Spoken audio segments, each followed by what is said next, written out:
परमादरणीय श्री मल्लिकार्जुन खड़गे जी, श्री वेणुगोपाल जी, श्री अधीर रंजन जी, मुकुल वासनिक जी, मंच पर बैठे सारे कांग्रेस के नेतागण, मेरे प्यारे कार्यकर्ता,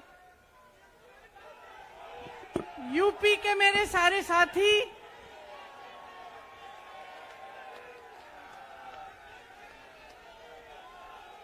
हम आज यहाँ सुनाई दे रहा है?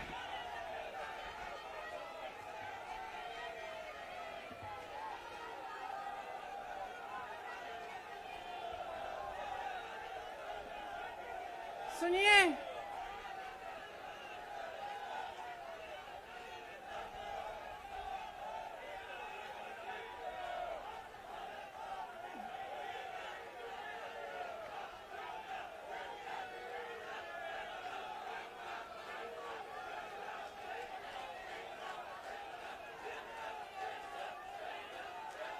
अब बोलूं? इजाजत है? मेरे यूपी के भाइयों, बोलने दो। देखिए, यहाँ पे बैठे हुए मेरे मन में एक पुरानी बात आई। 32 साल पुरानी बात है। मई 1991 की बात है। मेरे पिता की शव यात्रा तीन मूर्ति भवन से निकल रही थी। अपनी मां के साथ और अपने भाई के साथ हम एक गाड़ी में बैठे थे। सामने भारतीय सेना की एक ट्रक थी, फूलों से लदी हुई थी। उसके ऊपर मेरे पिताजी का शव था। थोड़ी देर काफिला चला, 5-10 मिनट चला। फिर राहुल कहने लगे मैं उतरना चाहता हूं। तो मां ने मना किया। उस समय सुरक्षा का भी बहुत वो था। तो मां ने कहा नहीं, तुम उतर नहीं सकते। राहुल ने जिद की, नहीं मैं उतरूंगा। मैंने मां से कहा मां उतरने दो। राहुल गाड़ी से उतरा। उस सेना की ट्रक के पीछे खड़ा होके चलने लगा और तीन मूर्ति से लेके कड़ी धूप में अपने पिता के जनाजे के पीछे पीछे पैदल चलते चलते चलते चलते यहां पहुंचा। इस जगह से कुछ 400-500 गज दूर यहां पर मेरे शहीद पिता के अंतिम संस्कार मेरे भाई ने किए।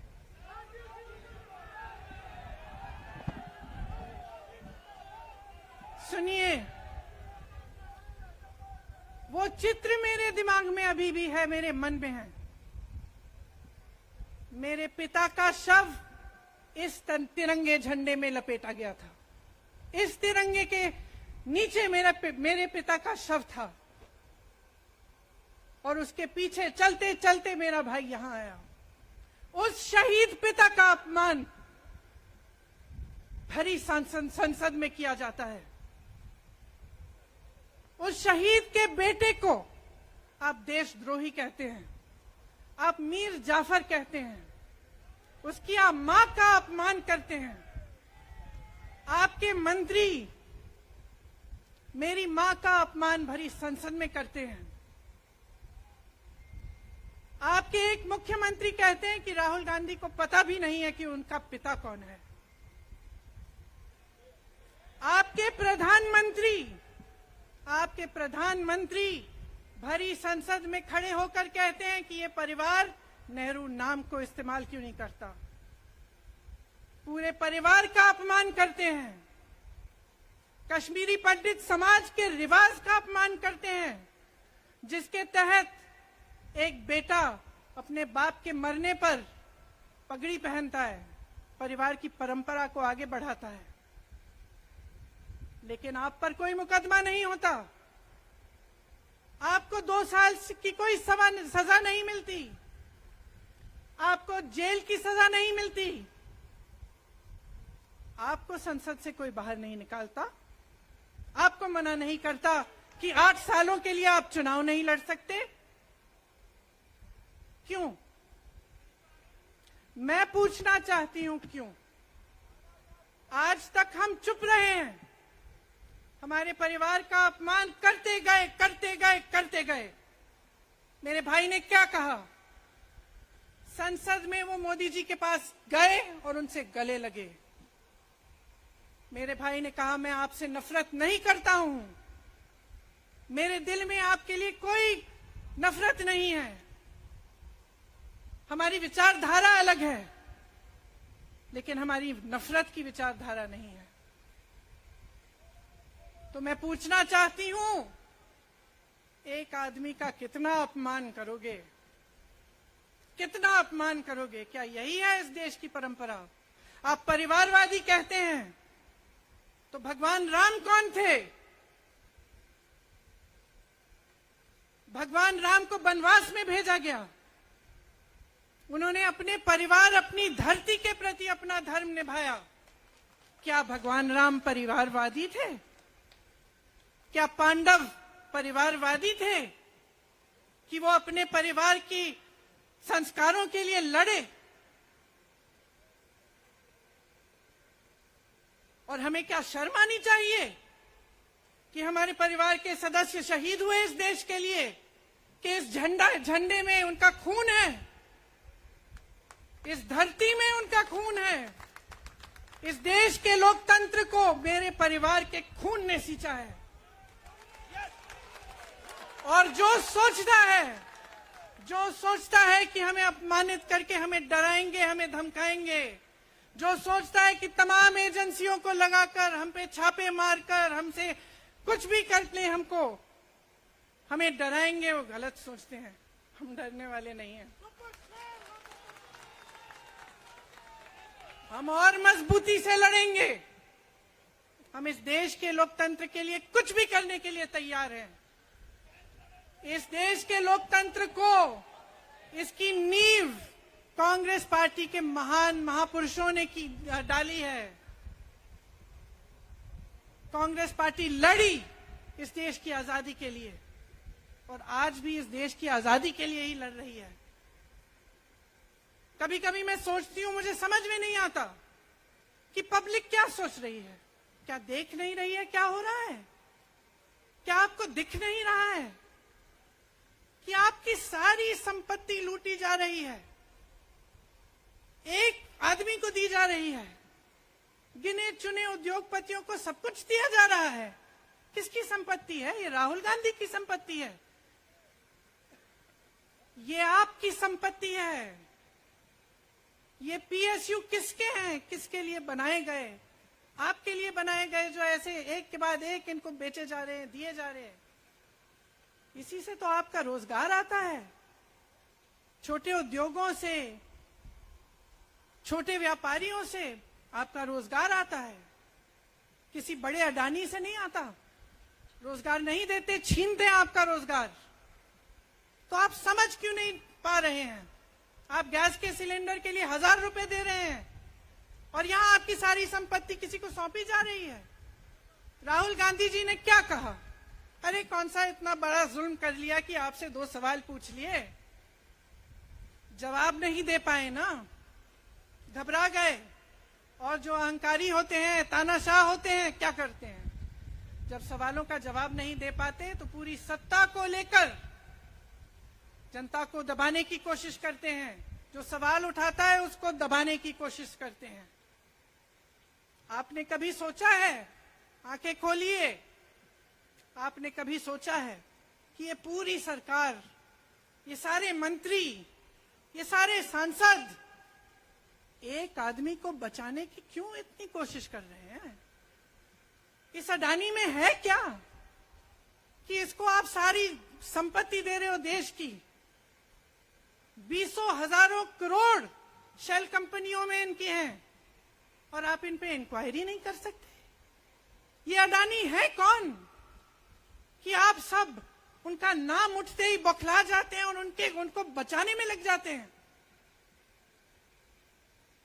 देखिए, आप इस देश के देशवासी हैं, ये देश आपका है, ये लड़ाई आपकी है।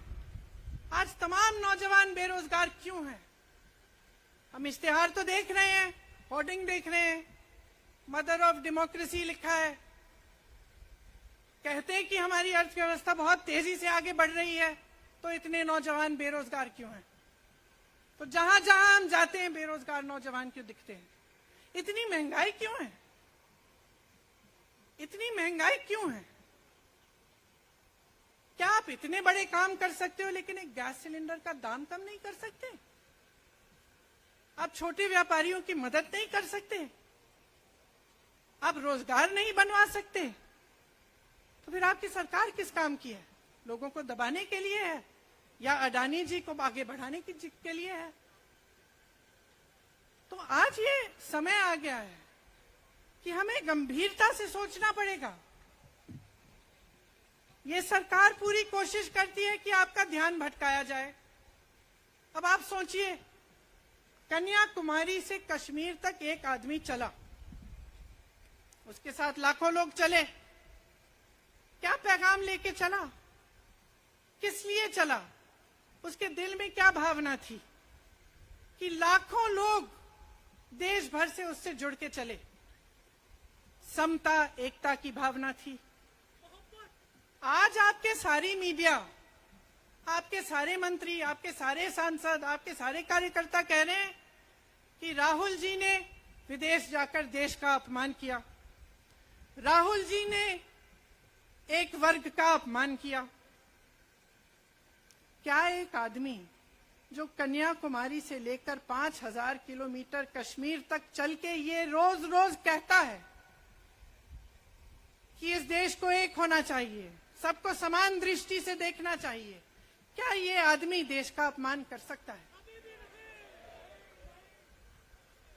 क्या ये आदमी एक वर्ग का अपमान कर सकता है? तो ये आदमी क्या कर रहा है? ये आपकी आवाज उठा रहा है। ये क्या कह रहा है? कह रहा है कि गरीबों को अपना हक दो, नौजवानों को अपना हक दो, महिलाओं को अपना हक दो। यही तो कह रहा है। और हक क्या है? हक ये है कि जो आपका है वो आपके हाथों में जाना चाहिए, किसी बड़े उद्योगपति के हाथ में नहीं जो प्रधानमंत्री जी के मित्र हैं। ये है आपका हक। उसी हक की लड़ाई लड़ रहा है। तो आप समझिए, ये एक इंसान की बात नहीं है, ये एक राहुल गांधी की बात नहीं है, ये पूरे देश की बात है। जब हम कहते हैं लोकतंत्र को बचाना है, तो हम किस बात को बचाने की कह रहे हैं? क्या कह रहे हैं हम? लोकतंत्र क्या होता है? खुल के जवाब मांगो, सवाल उठाओ। यही तो लोकतंत्र है कि आपको कोई आपत्ति है, कोई समस्या है, आप किसी के पास जाकर अपना हक मांग सकते हैं। आप कह सकते हैं भाई हमारे लिए ये क्यों नहीं किया, इतनी महंगाई क्यों है, हमारे लिए रोजगार क्यों नहीं बनाए। लेकिन आज यही हक आपसे छीना जा रहा है और आपका ध्यान इधर उधर भटकाया जाता है और इतनी चीजों को फैलाया जाता है जो सच नहीं है, झूठों को फैलाया जाता है। आप सोचिए, राहुल गांधी दुनिया के सबसे बड़े जो शिक्षा के संस्थान है वहां से पढ़ के आए हैं। हार्वर्ड और कैम्ब्रिज की उनकी डिग्री है। कैम्ब्रिज से उन्होंने इकोनॉमिक्स में मास्टर्स डिग्री, एमफिल डिग्री उनको मिली। आप उसको पप्पू बनाते हैं। पूरे देश भर में आपकी सहायता के साथ मेरे मीडिया के दोस्तों, डिग्री आपने देखी नहीं, सच्चाई आपने देखा नहीं, उनको पप्पू बना दिया। फिर पता चला कि ये पप्पू तो यात्रा में निकल आया और पता चला कि ये तो पप्पू है ही नहीं। इसके साथ तो लाखों लोग चल रहे हैं। ये ईमानदार भी है, ये सब बातों को समझता भी है, ये जनता के बीच जा रहा है, जनता की समस्याओं को सुन रहा है और जनता इसके साथ चली जा रही है। तो घबरा गए, घबरा गए कि राहुल गांधी ने संसद में वो सवाल उठाए जिनका उनके पास जवाब नहीं है।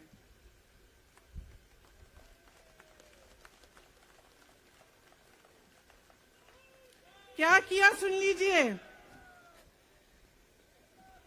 एक तरफ से हंसी भी आती है कि एक आदमी को रोकने के लिए इतना सारा करना पड़ा। जिस आदमी ने राहुल जी के खिलाफ सूरत में कंप्लेंट लगाई, आपको मालूम है कि पिछले साल उसने खुद कचहरी में जाके बोला इस पे आप स्टे लगा दीजिए। 1 साल के लिए अपने ही केस पे स्टे लगवाया। फिर वापस कब गए केस खुलवाने के लिए? राहुल गांधी के संसद में अडानी के भाषण देने के 1 हफ्ते बाद। 1 हफ्ते बाद वो आदमी वापस जाता है, कहता है केस खोल दी, सुन लीजिए अब हम तैयार हैं।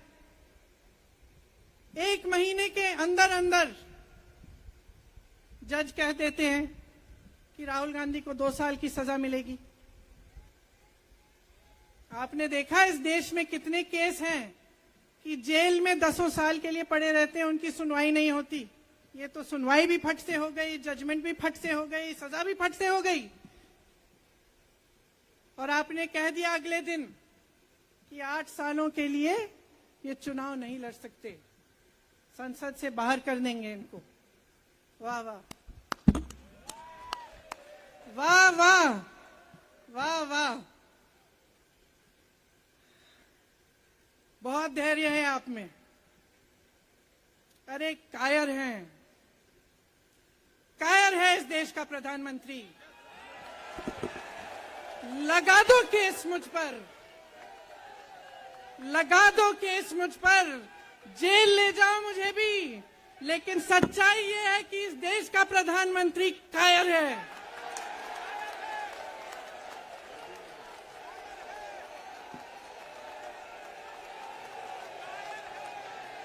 अपनी सत्ता के पीछे छुपा हुआ है, अहंकारी है। और इस देश की बहुत पुरानी परंपरा है, इस देश की बहुत पुरानी परंपरा है, हिंदू धर्म की पुरानी परंपरा है कि अहंकारी राजा को जनता जवाब देती है। और इस देश की बहुत पुरानी परंपरा है कि अहंकारी राजा को ये देश पहचानता है। मेरे परिवार ने मुझे एक चीज सिखाई है कि ये देश दिल से बोलता है और दिल से सुनता है। ये देश सच्चाई को पहचानता है। और मैं जानती हूं कि आज वो दिन है जब से सारा कुछ बदलने लगेगा।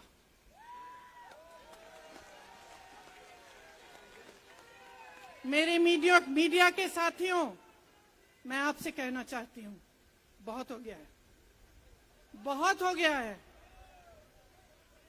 मैं जानती हूं आप पर कितना दबाव है। मैं जानती हूं कि आपको लाइन भेजी जाती है कि आज आपको ये कहना है, आज आपको ये लिखना है। लेकिन आपकी एक बहुत बड़ी जिम्मेदारी है। आज लोकतंत्र खतरे में है।